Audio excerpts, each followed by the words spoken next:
Hey, I'm JC Warbeck. And I'm Clarissa Scheidel. We are the founders of Three Putt Golf Co. As avid golfers, we could never find ladies' golf clothing that was comfortable and stylish.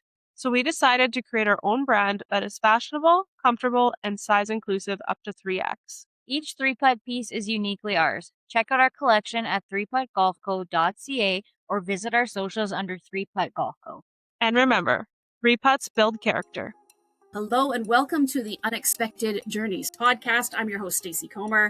And in this podcast, we talk to people with interesting stories about unexpected things or unexpected journeys they are currently on, which is why I'm speaking with my current guest. Pat Barbar is here. Pat, thank you for joining me. Hey, Stacey. It's a pleasure to be on.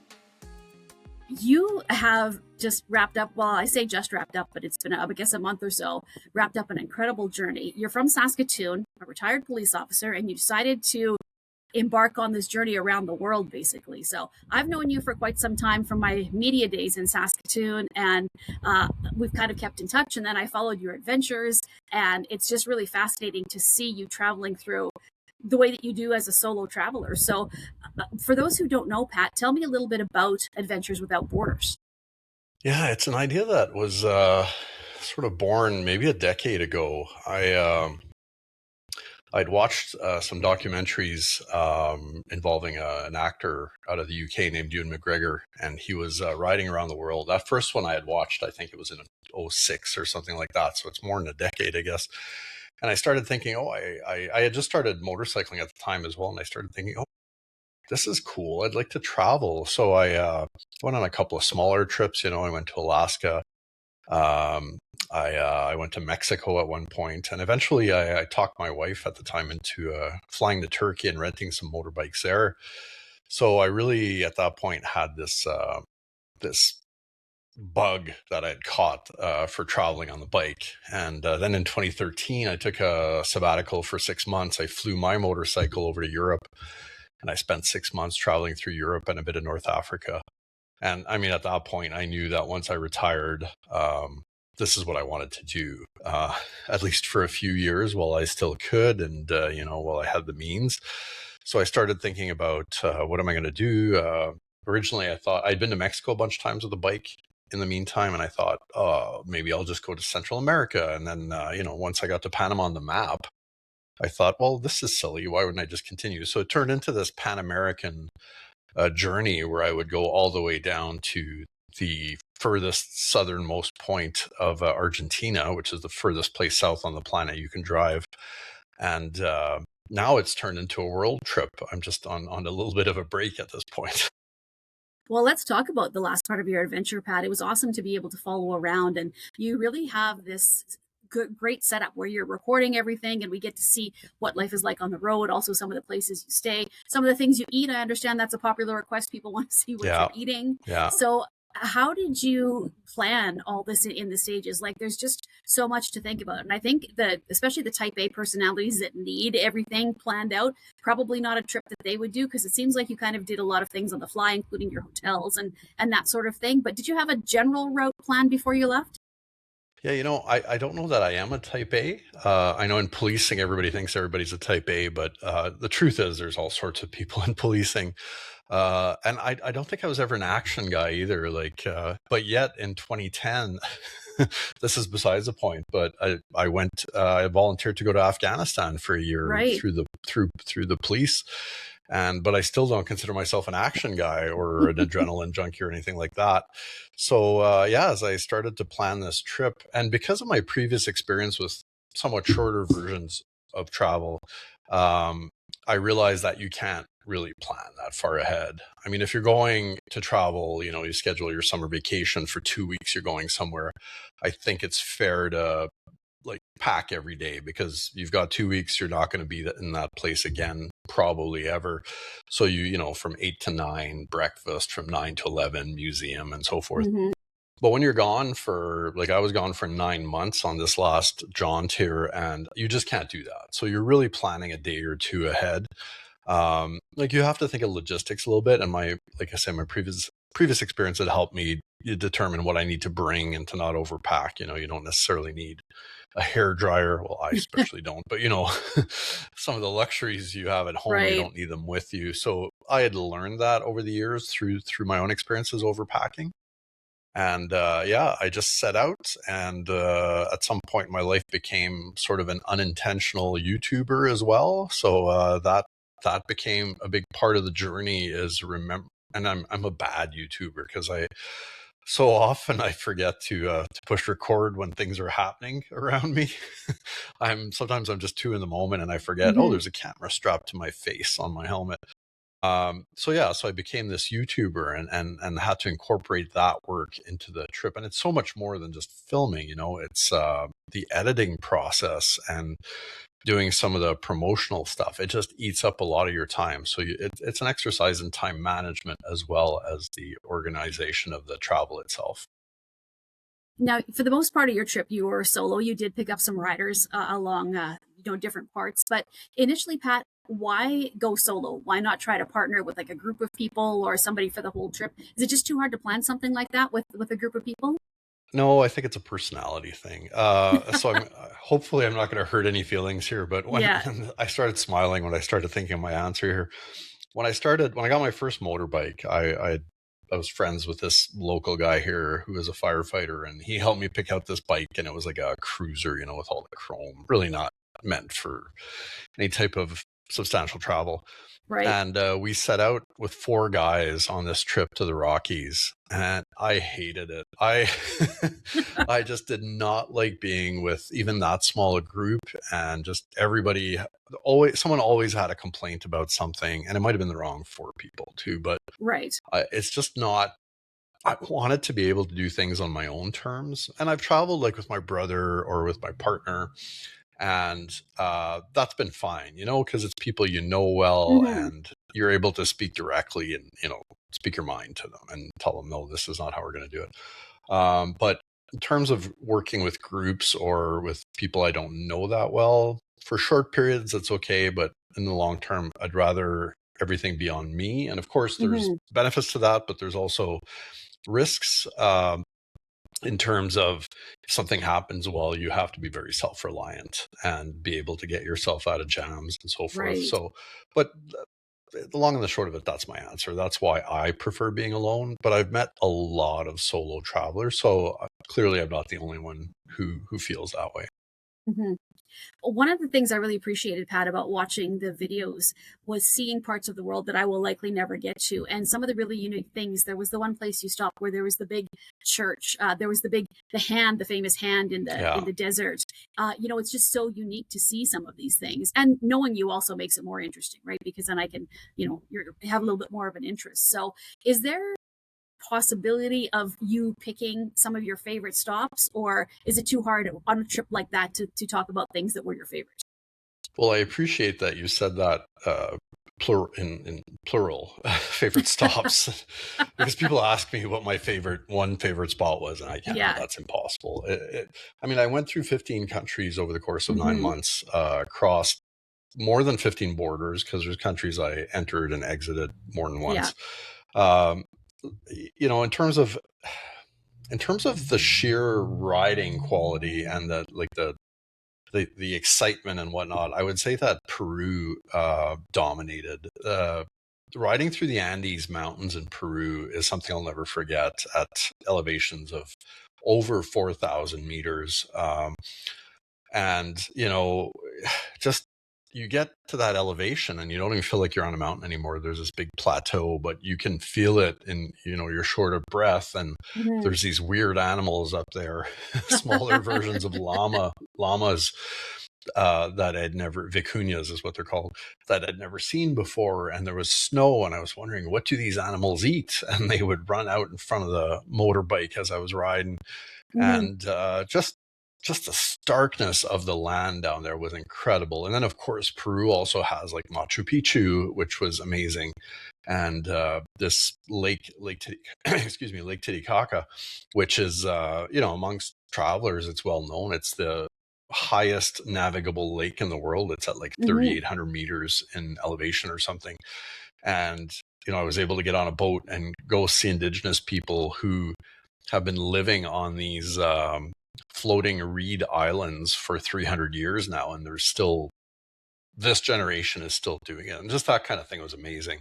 Yeah. But one thing I will say that throughout Latin America, although the cultures, they do change, from Mexico to Guatemala, and then once you get to Panama, Costa Rica, it's a little bit more westernized and stuff. But the people in all these countries are just fantastic. I had so many great experiences meeting people if I was in a city, at every red light, I could almost guarantee someone would talk to me because of the license plate on the bike. And, I had the maple leaf stuck on the back as well on a sticker.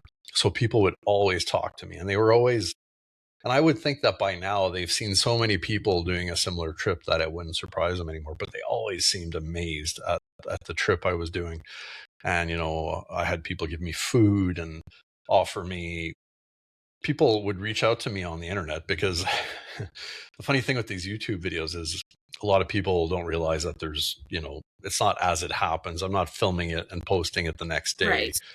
By the end of it, there was a 2-month delay in me posting these videos, but people would comment on the video and say, hey, you're close to my town. You're welcome to come stay with me. And I always felt bad having to tell them, oh, I was actually there 2 months ago. I appreciate it. But so just amazing people throughout this journey as well. Well, and you mentioned it a little bit in your answer, Pat. The one thing that it kind of created suspense, but it was when you were in Colombia and the motor, you were going by this vehicle, a family pulls up beside you, and they're basically motioning for you to pull over. Yeah. And in the heat of it, I was like, oh, what's going to happen? And then it turns out they gave you some of the food, the traditional food that they have. So let's just talk a little bit about that, because if people watch the episodes, they'll be able to see it. But what was your thought in the moment, especially from a law enforcement background, and you're in Colombia? Funny, I wasn't actually concerned, but the lead up to it was interesting because so it was in Colombia, and I wish I knew the episode number off the top of my head here. But anyway, it was one of the probably the 4th or so episode in Colombia. And I had an issue with the bike. My clutch cable had broken. And so some mechanic had MacGyvered it for me just so I could get to where I was going to stay, and while I waited for a part to arrive from the US. So I was actually kind of not stranded, but we'll use that word, for 10 days. So I was on my way to this sort of motorcycle hostel hotel place where all the travelers stay in Colombia, a place called Donkey Sunrise. And I wasn't in a good mood because, I was worried about this fix on there. Would it hold up? I had to ride about 200 kilometers with this MacGyver fix on the bike. And so I set out in the morning, and cars, for some reason, people were very, were wavy. They were waving at me that morning. So a car would come up from behind and pass me on the left, honk the horn, they'd flash the peace sign, or they would wave or whatever. So, and this was happening over and over again. And at one point I was wondering what's going on. Like, do I have a sign on my back that says honk if you're happy or something?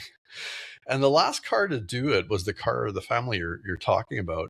And so they waved and kept going. And then, a few minutes up the road, they were pulled over, and these two arms were sticking out the window, motioning for me to pull in. And I recognized the car as having been the last one that had, waved and said hello.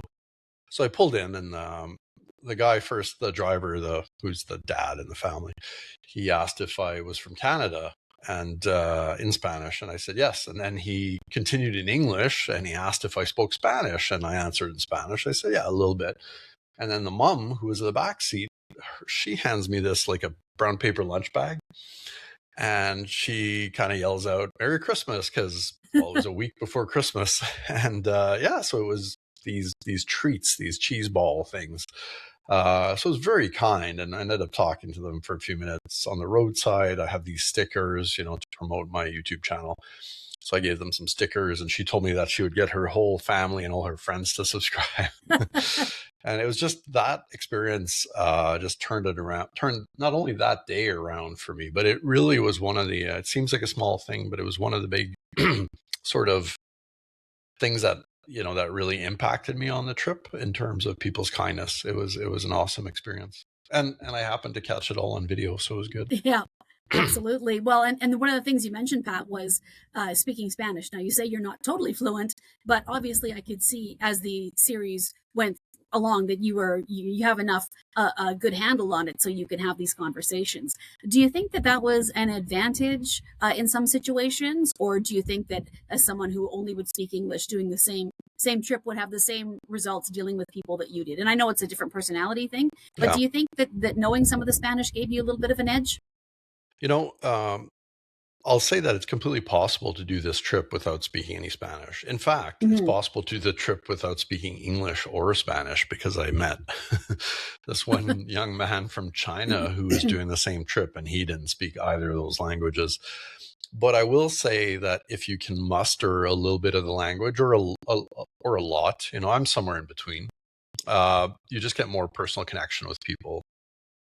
It's one thing, to say hello, how are you? I would like a sandwich. Right. And it's another to be able to, ask questions and ask them about what life is like, or what sort of things they do, in their spare time, and actually get to know people a little bit. And the other thing to keep in mind is that Spanish, much like English, is not it's not spoken the same everywhere. Up until then, I'd really only been accustomed to Mexican Spanish. Mhm. And as I traveled south, it changed a lot, sometimes from one country to the other, but certainly between regions, to a point where, in Argentina and Chile, it took me a good week to adapt my hearing to the language, and the vocabulary changes. They use different words to say the same thing, much like English between us, and even between us and the US, there's differences in vocabulary. I Right. think of the famous Chesterfield or bunny hug. Right. Yeah. But if you think of a Scotsman or an Irish person, Mhm. and how they speak versus us versus the US. So it's kind of those differences. So when you're not fluent, there's an adaptation process involved. There were a few dramatic moments on the trip, Pat, including when you suffered an injury. Oh This is yeah. one thing that adventure travelers, and watching it really gives you something to think about, because the things can happen, and you talk about having insurance and that kind of thing, and being prepared. But you were by yourself when this happened, and it was serious. I mean, I think that you maybe put it off as not being as serious as it was, but looking at it from an outsider, it looked like it was pretty, significant. So I'd just like you to walk through where you were, what happened, and then how you dealt with it. Yeah, actually, I was just having lunch with a friend yesterday that I hadn't seen since, before I left on this trip, and I was telling him the Mm. story. So it's fresh in my mind. Yeah, I had landed in a little town in Costa Rica called Monteverde, and it's a place where there is tourism there, and people go there for the cloud forest. You're up in a mountain, and you can go on these tours. There's hanging bridges, and you're basically above the tree line or at the top of the tree line, and you're walking in the clouds. And I'd like to say it's amazing, but I don't know, because I never made it on my tour. So I stayed, I was there for a few days, and I had a free day, and I had read about this little, presumably nothing hiking trail just on the edge of the village there, that led out to this little river, and there was a tree across the river that had fallen, but it had grown roots like down to the water, down anyway, it looked cool, and it was only like a 1.5 kilometer hike. So I headed out there, and of course, being the rainforest, it was raining. It always rains in Central America, by the way. People tell you it's the rainy season. It's always the rainy season. Always, yeah. Yeah. So anyway, so I started walking down, and I got to the little area where you could see this tree, and there was a lookout, and normally you would turn back there, and like I said, it's just a short hike, but there's a little path off to my right, and the path itself was only maybe 14, 16 inches, like 30 centimeters wide, 35 centimeters wide. But on one side was the side of the mountain, and on the other side was about a 3 meter drop. So what's that? Like 10 feet uh, down to this little river, which only had, this much water in it, but it was big stones in it. Anyway, you can see where this is going. Right. So I decided, I actually hesitated about going off on that little trail, because I thought, oh, it looks a little dodgy, it's slippery. But I'm like, whatever. I've been walking for 52 years, so well, no, maybe 51. I should be okay. And of course, I took less than 5-6 steps, and I had a camera in one hand, which was strapped to my wrist, and I had these crappy shoes because, well, you're on a motorbike, so you're not bringing your big hikers with you. Mhm. And I just tumbled down, and I actually don't have a good recollection of the fall itself, and it just happened so fast. But I do remember that at the bottom, I was face down in the water, and I don't know that I was unconscious. I don't think so, but my head had hit this rock, my forehead, and I don't know that it's visible on video, but I've got a scar down. It's hard with the mirror image, but down here. And I felt, in the movies when there's an explosion and they try to give you the perspective of the person in the movie, and there's this ringing sound and Right. everything is Everything's kind of quiet. Yeah. yeah, that's what it felt like for me. And I had this conscious thought that I needed to get up because I was in the water. And I got up, and I hadn't even noticed that my glasses, because I wear prescription glasses usually, that they were gone. I just found a way, and I don't even know how, to get back up to the top. And I recall that there was a house at the start of the trail, and I believe they had a little construction company because there were a bunch of heavy vehicles around. So I made my way there. And as I was walking, I just kept talking to myself, oddly enough, like, you got to keep going, you got to keep going. And I could see blood running over my brow. And anyway, I made it to that house and knocked on the door and asked for help. And I must have looked awful, but I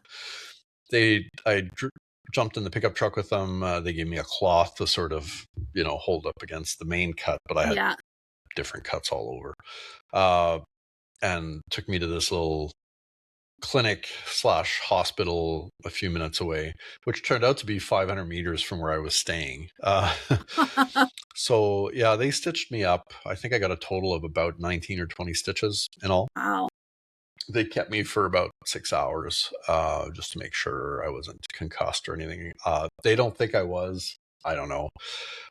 My neck still hurts a little bit from it from time to time. And the crazy thing is, so I got all bandaged up, and the thought I had at the time is, oh, this is going to make a great thumbnail for YouTube, this picture of me all bandaged up. So I guess I wasn't that bad a YouTuber. But I needed to get going 2 days after that. And I was meeting this Canadian guy that I had met in one of the group chats online, who was also traveling the Pan American. And, my reservation was up at the place I was staying. And so I found out the night before, because it had been raining so much, that the road that I had taken up there one of the bridges had been washed out. And now I had this additional challenge of having to find a different route. And the only other route was not paved. So needless to say, that was a tough day, because if you've ever hit your head really hard, you'll know that, you get this brain fog, and it just takes extra effort to focus on tasks. And that stayed with me for almost 2 months. Wow. Yeah. So anyway, obviously I made it. And there's a good story. So yeah, it all turned out okay. When you posted the picture on your personal account, so we could see it, because as you mentioned, the episodes are a little bit behind. I mean, my first thought was, I went right to the description, like, what the heck happened? Because, and you'll see it in the video when you shoot subsequent videos after that event too, that there was some lasting effects for sure. And I guess the importance of health, having travelers health insurance too, because that probably could have been a big bill. Am I correct? Or is healthcare down there reasonable? Interestingly enough, it would have been manageable, but I'm still glad I was insured. It was about, I don't mind saying, it was about 600 Canadian dollars for that treatment. Okay. And I got just over 500 back from the insurance company. But, the losses that mounted up my prescription glasses, they're progressive, so they're not cheap. And then that camera. And that was obviously not covered. So it was an expensive process. Right. Well, talking about cameras, Pat, you have quite the setup on your vehicle. And you also have a little drone that you bring with you, which I thought was really cool, especially when you stop at some of the monuments and you can see now I'll preface this by saying it's not a huge, big drone that you carry with you that you have to check if it's legal to fly in these spaces. It is a very small one, but the video quality is excellent, and it just really adds a dimension to the video. So for the nerds out there who are really into audio visual, tell us about the setup and how you record everything and how many cameras you have. So I've got two Insta360 action cams. They're called Ace Pros. So I've got an Ace Pro and an Ace Pro 2. One of them's on my camera, on my helmet with a chin mount. The other, it depends. At one point, I was using it to shoot back at me off the bike, so it would be on my handlebars. And then I replaced it with a 360 cam for a while, also an Insta360. Now, the problem with the 360 cam is it's very labor intensive to download the video. It takes a lot of time. So I'm actually going to not use it quite as much moving forward. I also have the camera I destroyed was a DJI Pocket Cam, so it's got like a little gimbal similar to what you would see on the drones, and that's actually the replacement for that camera is what I'm filming myself with right now on the podcast. So I'm using it as a webcam. And then the drone is a DJI Neo 2, and I only bought the drone in Ecuador. Originally, I had a drone a little bit bigger, and I'm like, this just takes up a lot of room, and it's a pain in the ass to get this flying, and you need the controller with it. And then there were a couple of countries, or at least one, I think it's Nicaragua, could be Honduras, I always get it mixed up, that where you're not even allowed to bring a drone in the country, so you would have to ship, DHL your drone to the next country. So I didn't bring one. And then I got to Ecuador, and there was a DJI shop in a mall in Quito, and I saw this little Neo, and it essentially fits in the palm of my hand, and it can fly without a controller, or you can use your phone to control it as well. Like, it's got all these programs that follows you around, or it does this cool thing where it flies around you and it takes a very dramatic shot, as it's circling. What in the movies, they set up rails with a big camera to get those same shots. Yeah, and this thing just flies around. It also does selfie stills of you, so pretty amazing. And then a lot of the shots of me talking, are just with my phone. And I've got a Samsung. I just upgraded to an S25, but I was on the last part of the trip. It was an S23. Which has just amazing video and audio on it as well. So, I mean, again, not cheap. And then I have to haul my Mac with me to do my editing. And I've got, the wireless mics that connect to my phone. So if I'm walking around, I can film myself with fairly good quality audio, because there's nothing worse than watching a YouTube channel with really poor audio that you struggle to hear. Yeah. So yeah, lots going on, and you got to be organized every night. You got to download all your video from your different cameras. Otherwise, it just piles up, and you'll fall behind and get discouraged. So yeah, it's kind of a full-time job. At 3-Putt Golf Co., we design everything from the bottom up, so each piece is uniquely ours. We create golf apparel that looks good and moves with you. We are a Canadian company based in Saskatchewan. Check out the full collection at 3puttgolfco.ca or visit our social media under 3-Putt Golf Co. And remember, 3 putts build character. Pat, not only do you have this equipment, but you have to take your personal stuff, obviously, as well. So you have to learn to pack. So I know it was amazing to see how little you actually had with you. But when we chatted before, you thought maybe you actually had too much. So what did you learn from packing on this trip? And what are you going to change for the next one? Take too much clothes.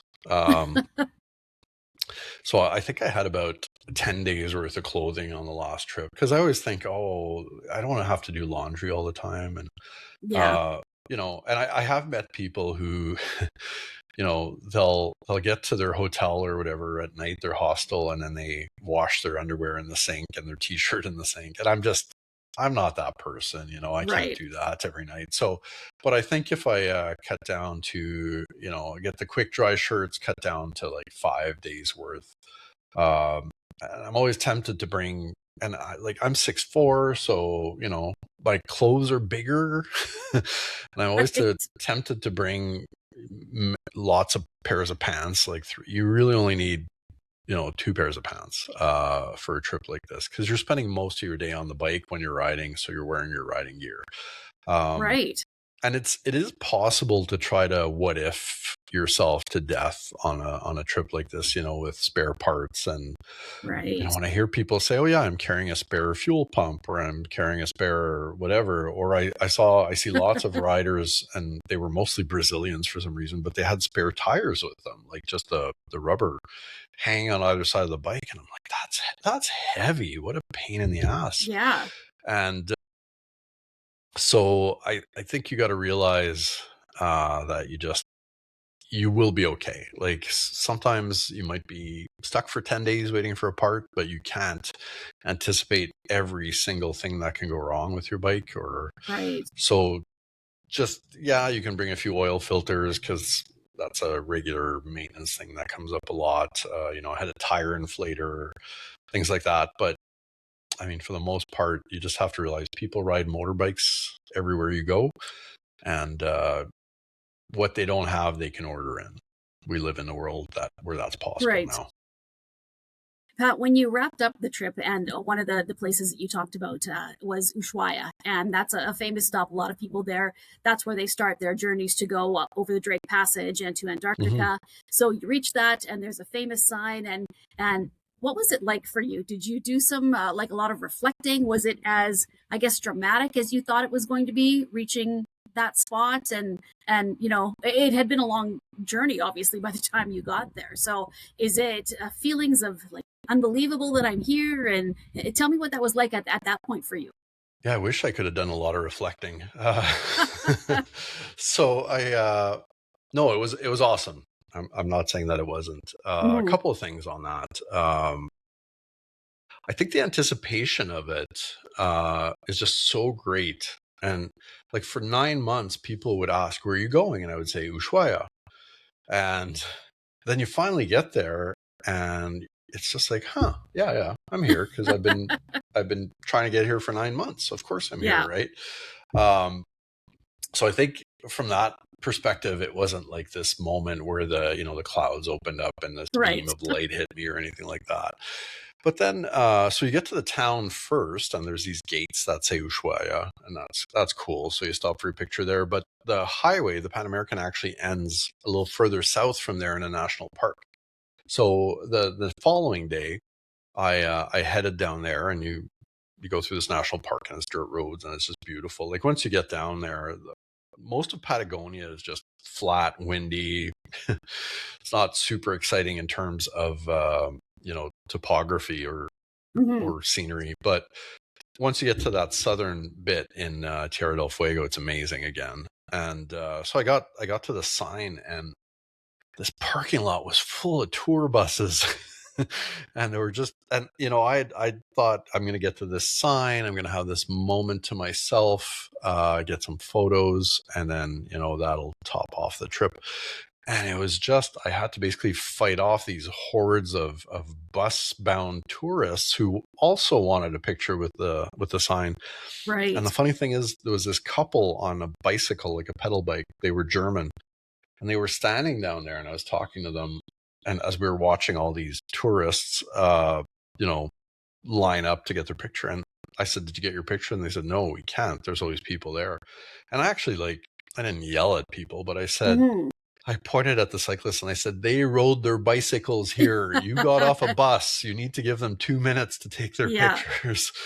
And so they got their picture with no one in the background or next to them. But yeah, so it was still an amazing feeling to have finished that. And I mean,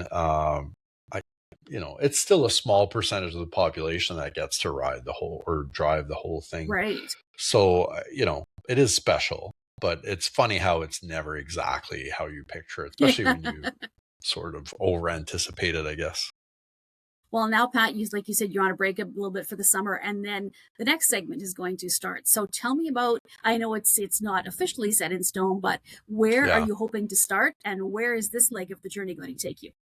So right now, if you were to go out to the garage here, you would see my bike completely torn apart, the bike I'm going to use for this next leg. That's how I'm keeping busy, but I'm installing like a bigger fuel tank on it. It's not the same bike I used in the previous leg. Anyway, I'm wiring in my GPS and a few things. So In August, I've got a flight booked for both me and the bike. And so we got to get to Calgary together, and then they'll load the bike on a plane, and I will board that same plane bound for France. So we're going to do, for sure, I'm going to Greenland, or I always say Greenland. There's someone else I know who always gets Iceland? Greenland and Iceland confused. But yeah. So I'm going to take a ferry to Iceland, and that's already booked. That's why I say it's for sure. And after that, I'm going to wear out my welcome in Europe because they give you 90 days. And then I'll spend some time in North Africa, eventually make my way over to Turkey as well. And then ultimately, I mean, I'd like to head east through Asia. And that part of the trip is not 100% defined yet. But for sure, I'd like to make it to the Far East. I've never, other than having flown to Japan once in my life, I've never been out to that part of the world. So yeah, it's potentially another 8 to 10 months before I make it back home again for a break. But I anticipate I'll be traveling for even longer than that when it's all said and done. Now, one thing, Pat, that we haven't really discussed is the political climate and how that can affect where you're going. And especially now, maybe not so much through Europe, but as you expand, there are things that happen. So obviously you allow for that, but also is it something where you maybe might take a little bit more of a risk? Because one thing that we had talked about was that sometimes what we see in the news and what we're seeing on social media is a lot bigger than what actually is going on. So how do you prepare for that and make sure that, the situation is either not as bad as it seems, or maybe it's worse than it seems in some of these countries? Yeah, so I think what we have to keep in mind, and Mexico is a great example of this, is when you see that something happened in a certain city in Mexico, right? Mexico's a huge country. Like, it's not as big as Canada, obviously. Right. But it's a big country. It's like if I were to tell you, or there are these protests in Vancouver right now, so don't go to Montreal, that doesn't make any sense. Right, And it's the same for most countries, even smaller countries like Colombia, or, while I was there was allegedly unrest, which I never saw. So, I mean, for sure, you got to stay informed, and it's great because there are all these groups now, either through Facebook or through WhatsApp, where it's all travelers on there sharing information. So you kind of get real-time information from people. But an example of how it's affecting me right now and with what I'm wanted to do, like I did at one point, I was hoping to go to Iran and cross Iran on a motorcycle. And well, that hasn't been possible, obviously. But now, who knows? Like, by the time I'm ready to get there, it's probably 6, 7, 8 months from now. And it can change really quickly. Like, they can reopen their borders to people. And so it's really difficult to say. That's why it's tough to lay down these plans in a definite sort of way, because things just change in today's world so quickly. So yeah, you got to be ready. At this point, I'm thinking I might have to cut through a part of Russia, but is that going to be possible? I just saw that Canada just imposed some new sanctions on Russia. So how is that going to impact their willingness to give out visas to to transit through Russia? So that's another thing you have to keep in mind. So it's a constantly evolving thing. It's easy in more westernized countries like through Europe and whatnot, but once you get to some of the more unstable parts of the world, you really have to be on top of current events. So based on what you just experienced going through Central and South America, and now where are you headed? What would be some of the changes that you're going to make, either with, the way that you're recording things? We talk a little bit about packing, but are there any other changes that you're looking at making just to ease the trip a little bit? I don't know about ease the trip. I know one thing that I've committed to do better at is for my YouTube series is to film more people, not just places. And it's awkward, as you can imagine, to film people. But I think as this gets normalized throughout the planet, like there are countries where culturally it's just not okay to film people. But I think in most countries it is, and it's like humans are all, stuck to their phones now, and people I think are very used to being filmed in background and whatnot. So a little bit more of my interactions with restaurants and, hotel staff. And like, I think that's what people find interesting in addition to, the riding footage and stuff. And the food, like you mentioned. So Yeah. I want to get better at that. I've got some tools, like I bought some meta glasses to sort of help me if I'm walking around a market. Well, it's less awkward to film with the glasses than it is, walking around like this, holding your phone up. And I think you get more natural images of people that way as well. I'll do a little bit better at the packing, but the challenge I think is going to be now languages, because I was just working with one Yes. language through Latin America because I didn't go to Brazil, so I didn't have to worry about Portuguese. But going through, and I speak French fluently, I speak German fluently, so I'm already ahead of the game for Europe a little bit. But as I get to maybe some of the North African countries, well, French is fairly prevalent there too, but eventually Turkey becomes a challenge, and so you got to learn a few words in every country just to be polite. And but you make it through, and technology is better than ever for stuff like that, for translation. So it'll be good. Well, I commend you, Pat, because not only are you planning the trip and executing the trip, you're dealing with sometimes, issues with your bike, you've got language issues, and then plus you're trying to remember to record everything. One of the things I really found interesting at the borders you went to were these people, and I don't know what the term is for them, they all would be coming at you and, can I help you with this, or can I convert your money? And I know we've kind of gotten away from that last part of the trip in this conversation, but I meant to bring it up sooner. Tell me a little bit about those people and the interactions that you had. And I don't imagine you would expect the same sort of thing in Europe, or are there places where you would, or maybe even in Asia? Not in Europe. And people call them fixers. Some people call them touts. I don't know. There's different terms. Yeah. I call them fixers, and they're more or less helpful. It really depends. From previous experience, because I've been to Morocco, I did deal with them at the border between Spain and Morocco. So Spain has a little enclave on the African continent. So you take a ferry across and you're still in Spain for this tiny little spot. And then you cross the border into Morocco. So there were a bunch of these guys there. And they were helpful. But when I came back after being in Morocco for a while, I didn't feel like I needed them, because now I was familiar with it and it was a lot easier coming back. And they were difficult to get rid of. Honestly, there was a policeman who shooed them away from me as I was trying to actually get through the border. So yeah, Europe itself, I mean, it's more or less borderless with the Schengen Treaty. But the downside to that is you only get 90 days within that whole vast territory. And it's not, some places you can exit, come back, and the clock resets. Europe's not like that. You get 90 days within a 180-day period. So that means I got to go hang out elsewhere for a few months, right? If I want to go back into Europe. So I gotta plan that a little more strategically. I think for the borders, I think Asia would be challenging. Like if I ever made it to China, although China, you have to hire a guide to help you. Because I think it would be impossible. But I've watched enough documentaries and other YouTubers to see that everything's possible through sign language now, through translator apps and whatnot.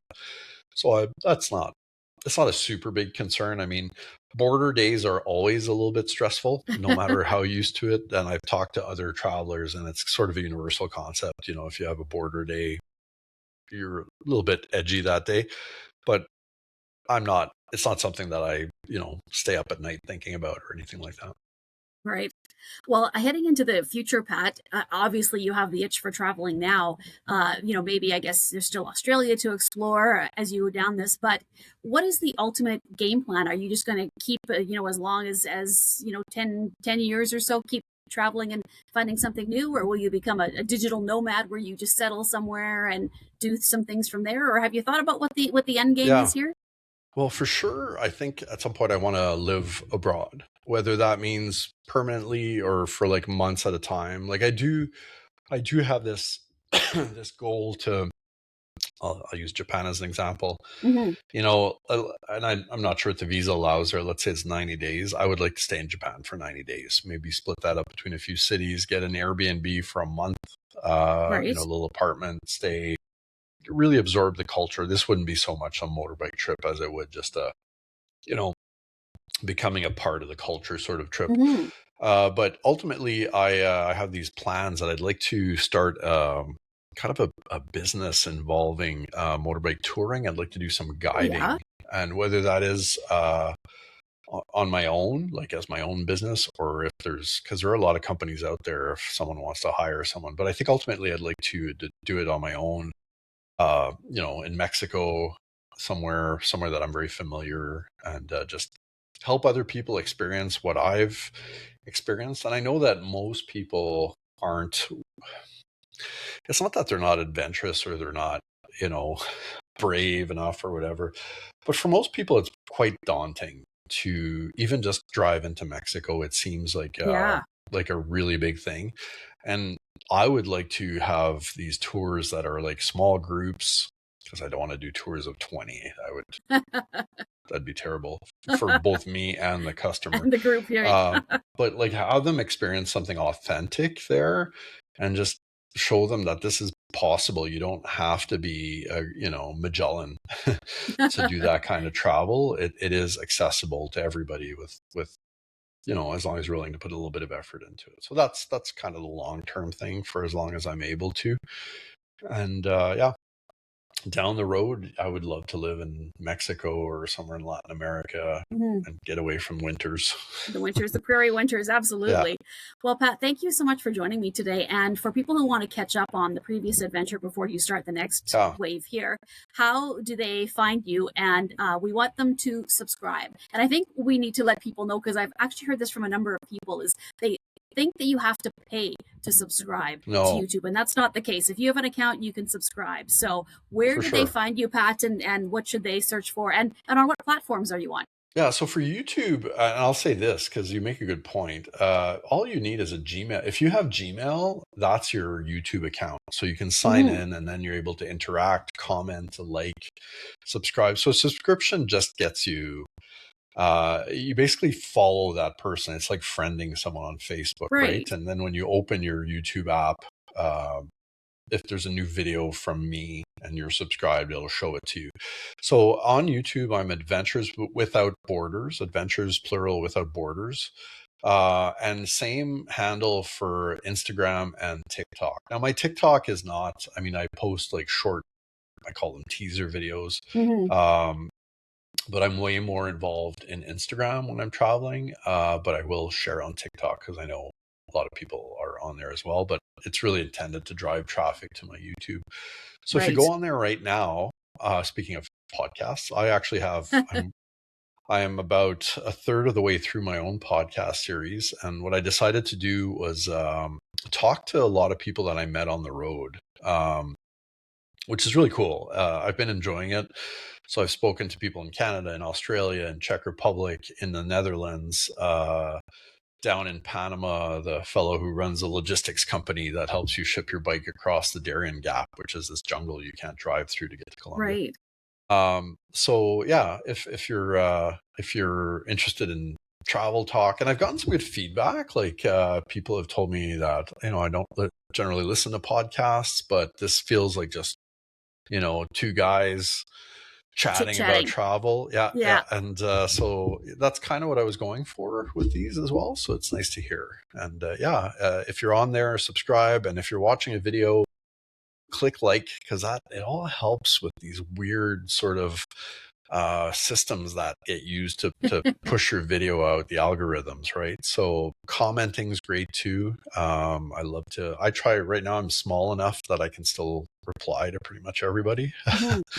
So I will typically reply to you, and it'd be great to see people there. Awesome, Pat. Thank you so much. It's always a pleasure chatting with you. And like I said, I really enjoyed watching this last part of the trip. So looking forward to starting your next one. And when do you anticipate that people will be able to start seeing some videos from the next journey? So I'll start posting like prep videos. Like I am filming some of the work I'm doing on the bike, Mhm. probably in early August. But by mid-September, the travel videos should be going again. Okay, great. Well, like I said, it was so interesting from my perspective to see all these different places and just the traveling and some of the things that you had to experience. So thank you for sharing your story today. And I'll be looking forward to chatting with you again as you get into the next adventure. So thanks again so much, Pat. Thanks, Stacy. Unexpected Journeys is produced and hosted by me, Stacy Comer. Executive producer is Sean Lannon.